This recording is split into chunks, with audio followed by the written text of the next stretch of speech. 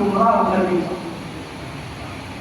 یہ ہے فائدہ میرے آقا کی پیارے دیوانوں. غوث اعظم کی شان بہت بڑی شان. غوث اعظم آج بھی عزت کرتے ہیں. مختصر میں آپ کو بتاؤں الحقائق فی الحقائق کتاب کا نام. اس میں یہ مذکور ہے اسی ہندوستان کی سرزمین پر اسی ہندوستان کا واقعہ. اس وقت رنجیت سنگھ پریوار کی حکومت تھی ہندوستان میں. اس زمانے کے بعد وہ سفر پہ نکلے ہیں اور راستے میں کیا دیکھتے ہیں کہ ایک مسلمان جو اللہ والوں کو نہیں ہوتا تو اس کی نیت میں فطور پیدا ہوا. گھوڑے پہ سوار تھا, سوچا خاتون کو اپنے ساتھ لے کر نکل پڑوں گا اور جو بھی فطور ہے اسے پورا کر دوں گا.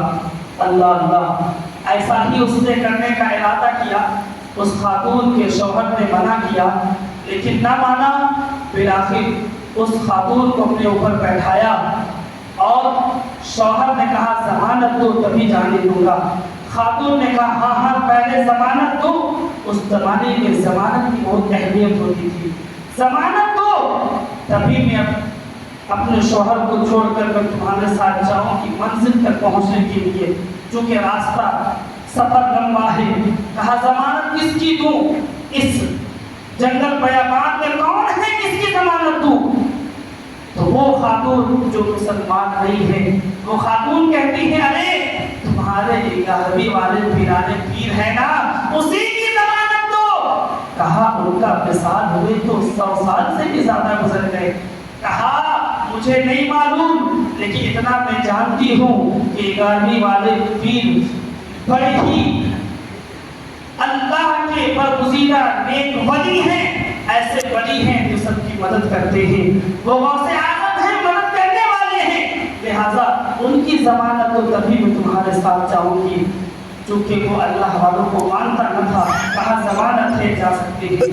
اٹھایا لیکن جو ہی آگے بڑھا تلوار نکالی. اس خاتون کے شوہر کے گردن کو تلوار سے جدا کر دیا اور گھوڑے کو تیر لگائی اور نکل پڑا تیزی سے.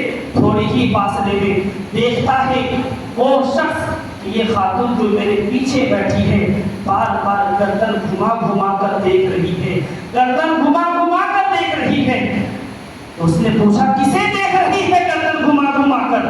تیرا شوہر آنے والا نہیں, کیا تو نے دیکھا نہیں کہ تیرے شوہر کا گردن تن سے جدا ہو گئے؟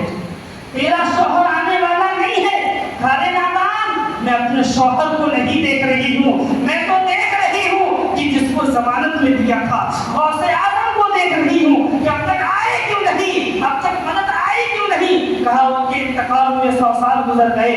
کہا یہ تیرا عقیدہ ہوگا, میرا عقیدہ تو یہ ہے کہ غوث اعظم مدد کریں گے. اس نے پلٹ کر کہا ارے وہ مسلمانوں کے غوث اعظم ہیں. کہا نادان, غوث اعظم مسلمانوں کے ہی نہیں, اس کائنات کے ہر مخلوق کے غوث اعظم ہے, ہر شخص کے غوث اعظم ہے. پلٹ پلٹ کر دیکھ رہی تھی, جا غوث اعظم کی ستائیں لگا رہی تھی, جا غوث المدد کی ستائیں لگا رہی تھی. تھوڑی ہی دیر کے بعد کیا دیکھتی ہے, 2 نقاب پوش شخص اللہ والا آتا ہے. اس شخص کے گردن کو تن سے جدا کر دیتا ہے اور اس کے بعد اس خاتون کو کہتا ہے بیٹی مت گھبرا, جس غوث اعظم کو تم پکار رہی تھی اسی غوث اعظم نے مجھے بھیجا ہے. جس غوث اعظم کی صدا لگا رہی تھی اسی غوث اعظم نے ہمیں بھیجا ہے. کبھی تو کسی نے کیا ہے خوب کہا کہ جو بھی پکارتا ہے انہیں صدق دل کے ساتھ اس کی مدد کے واسطے آتے ہیں غوث اعظم. وہ عقیدہ ہونا چاہیے بڑی تیزی کے ساتھ. میرے آقا کی پیارے دیوانوں, غوث اعظم کی شان اتنی بڑی شان, اتنی بڑی شان, لیکن وہی غوث اعظم اپنی والدہ کے پاس آتے ہیں, آنکھوں میں آنسو لیے اور اپنے ہاتھوں میں روٹی کا ٹکڑا لیے ہوئے اور اپنی والدہ کے منہ میں ڈالنا چاہا. کہا بیٹا کیا بات ہے, تمہارے آنکھوں میں آنسو کیوں ہے؟ کہتے ہیں امی جان میں نے قرآن کی آیت پڑھی تھی احسن کما احسن اللہ الیک، اللہ فرماتا احسان کرو جیسے اللہ نے تیرے ساتھ احسان کیا۔ امی جان جب میں چھوٹا تھا اپنے ہاتھ سے میں نہیں کھاتا، آپ کھلایا کرتی، چلتا نہیں آپ مجھے گود میں لے کر چلاتی، لیکن میں نے آپ کو کبھی کھلایا نہیں، اسی لیے میں آپ کو کھلانے کے لیے آیا ہوں۔ ماں نے کہا کہ ٹھیک ہے بیٹا، اگر بچپن کی بات تو نے کر دی ہے تو ایک بات بتا بیٹا، بچپن میں روزانہ تجھے اپنے سینے پہ رکھ کے سویا کرتی تھی، تجھے سلایا کرتی تھی، ایک دن میں نے دیکھا رات کے اندھیرے میں کہ تو میرے سینے پہ لیٹا ہوا نہیں تھا، کہاں چلا گیا تھا؟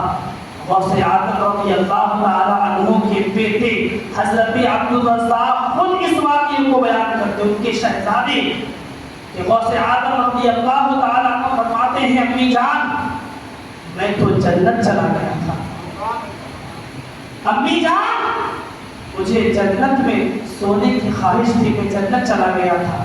کہا بیٹا عبدالقادر جنت تو میدان محشر میں حساب و کتاب کے بعد ہوگا نا؟ کہا نہیں امی جان جنت تو اسی دنیا میں ہے۔ کہا کہاں؟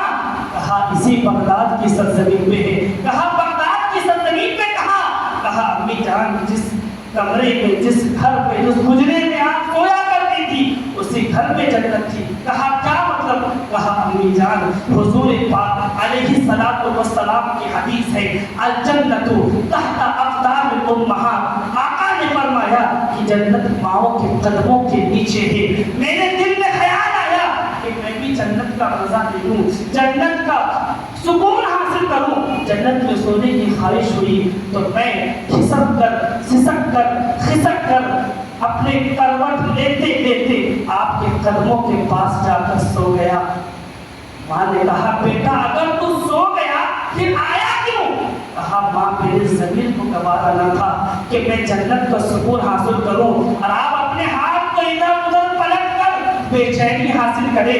وہ کیسا بیٹا کہ بیٹا سکون والی سانس لے اور ماں بے چینی کی زندگی گزارے۔ میرے ضمیر کو گوارا نہ ہوا، جنت کا سکون چھوڑ کر ماں میرے سینے سے لپٹ گیا۔